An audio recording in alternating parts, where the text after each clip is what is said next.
Hello everyone and welcome back to another episode of No Huddle with Zach Arndt. Today we're going to be taking a look at the Penn State Nittany Lions, giving a preseason preview for the upcoming 2022 college football season, led by head coach James Franklin going into year number 9. Can't believe it's already been 9 years with James Franklin as head coach, but it is going to be year number 9. Offensive coordinator Mike Yurcich and defensive coordinator Manny Diaz. Yes, Manny Diaz, former Miami head coach, former Miami defensive coordinator back in 2017, 2018, back when Miami had very good defenses. You remember the turnover chain. So Manny Diaz and Happy Valley. I'm actually very excited about this. I love watching Penn State. I love when they have a top defense, watching their linebackers. They're arguably up there for LBU, Linebacker University. So it's just a thing like tradition. Gotta love it. Some key players returning for Penn State. Sean Clifford at quarterback. He only had a 60% completion rate a season ago, but he also threw for over 3,000 yards, 21 touchdowns, and 8 interceptions. Parker Washington at wide receiver. 820 receiving yards, 12.5 average, and 4 touchdowns a season ago. Jair Brown. He had 6 interceptions, and that was tied for FBS, I believe, last season.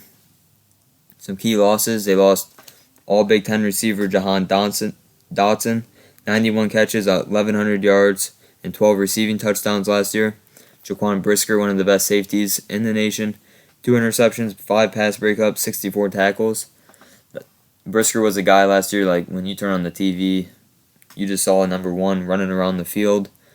Yes, he got injured a lot in games. He was down more than he probably should be. But that's because he played physical, played hard. He's definitely going to be missed. Arnold Ibikite, one of the better edge rushers last year, 9.5 sacks, 18 tackles for loss. He's gone. But losing all those guys, that really doesn't change much for Penn State this year. 2022 recruiting class, they went and signed 3 5-stars. You have 3 5-stars. They had a home run in this recruiting class. And getting quarterback Drew Aller, 5-star. They also got 5-star Nick Singleton, who's arguably the number 1 running back in 2022. Danny Dennis Sutton, 5-star D lineman. He was their number 1 overall recruit in the class. They also went out and got 2 really underrated players. Kaden Sanders, the wide receiver from Westerville, Ohio. He was pushing 5-star rating. Katrin Allen, running back from Bradenton, Florida, IMG Academy. If he was on any other school, the production would have been higher. He probably would have been a 5-star. So they got all those guys. They signed a total of 16 4-star or 5-star players. Very impressive for James Franklin. Looking ahead at this roster, Keandre Lambert-Smith, Parker Washington at wide receiver. I think Kaden Sanders is going to be a starter by season end, but I think Mitchell Tinsley will start probably for the first couple weeks, maybe first 4 or 5 games. Offensive line, they returned 2 starters from last year. Juice Scruggs and Caden Wallace. Sal Wormley, Landon Tangwall, Oluma. Switching over to the defensive side of the ball, Nick Tarburton, PJ Mustapher, and Kosiah Lazard. I don't know if I said that last name right. So they returned 3 starters on the D-line. That's going to be a strong suit for this defense that has to replace a lot at linebacker. Curtis Jacobs, outstanding outside linebacker. He's returning, which is a good sign. Adisa Isaac, I think he's going to be a starter at defensive end. And yeah, Penn State lost a lot of guys from last season. But if you pay attention to the program, recruiting, development, they always seem to have athletes on the defensive side of the ball. Whether it's edge rushers, defensive tackles, safeties, they always have them. Tyler Elston, Jonathan Sutherland make up the linebacking core. Joey Porter Jr. and Jair Brown, one of the better defensive back duos in the Big Ten. They also have Kalen King, Jalen Reed, Zakee Wheatley, and Keaton Ellis on defense. And I saved this for last. I'm going to go back to quarterback and running back real quick. Sean Clifford is going to be the starter, and Kevin Lee will most likely be the starter at running back. But listen, Drew Aller and Nick Singleton, they're the real deal. I don't see any scenario that if this season starts out slow, I don't think it will, but if it does, they're going to have 2 true freshmen in the starting backfield. And Penn State fans, if you don't know already, you're not going to be disappointed. We're going to see how things go in fall camp with Drew Aller. I mean, he's a true freshman, so maybe playbook. knowing what to do on every given play, that could be an issue. But Nick Singleton, he's a running back, right? 5-star running back. You go back and watch his tape from last season, his senior year of high school.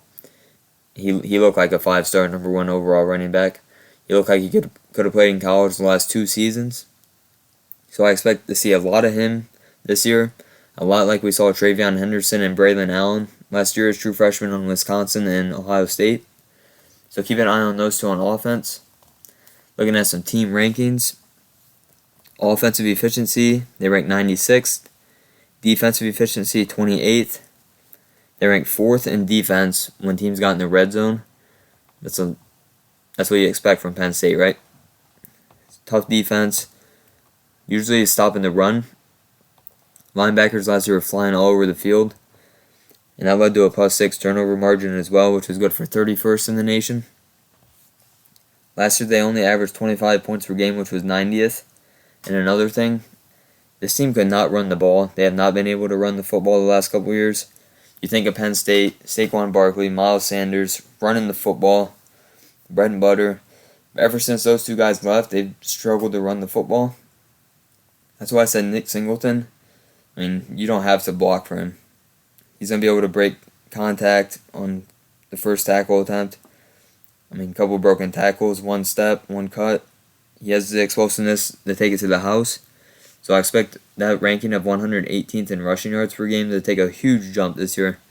They were also 26th in passing yards, so that's something to keep an eye out for. That's a huge positive. Defense, they had the number 6 scoring defense last year. That's why I said Manny Diaz is coming to a place that's known for defense. The standard's very high on that side of the ball. And those stats led to a 7-6 record last year for Penn State, 4-5 in the Big Ten. Definitely a disappointment for Penn State, way below the standards, especially after starting 5-0, losing the next 3, and then losing 3 out of your last 4. Definitely not what James Franklin had in mind. But looking at 2022, I'm very high on the Nittany Lions. This coaching staff that they put together, a lot of returning guys, a lot of new faces. I think things are going to gel. I have them going 9-3. I have them starting 5-0, winning at Purdue. They are going to beat Ohio. At Auburn. Remember, Auburn came to Happy Valley last year, so they're going to have to go to the Plains. I think they're going to beat Auburn early in the season. Auburn doesn't have a quarterback named yet. TJ Finley, he just got arrested, so who knows what's going to happen there. I have Penn State winning there. Central Michigan, I have Penn State winning. Northwestern, I also have them winning. I think they'll lose at the Big House. That's going to be their first loss. Minnesota comes to town. That should be a win. Ohio State. Listen, y'all. This Ohio State game is at Penn State. You're probably thinking, oh, that's going to be a whiteout. Sorry to tell you, it's not going to be a whiteout this year. Thanks to Fox Sports taking that as the noon kickoff. Man, that hurts to say if I'm being honest. I look forward to the Penn State whiteout game every single year. This year, the whiteout is that Minnesota game the week before. Not going to live up to the hype, I'm afraid. If this was the whiteout, I'd consider picking Penn State, but I just don't see any way that they're going to beat Ohio State at a big noon game, right? It's Ohio State we're talking about, probably the best offense in the country.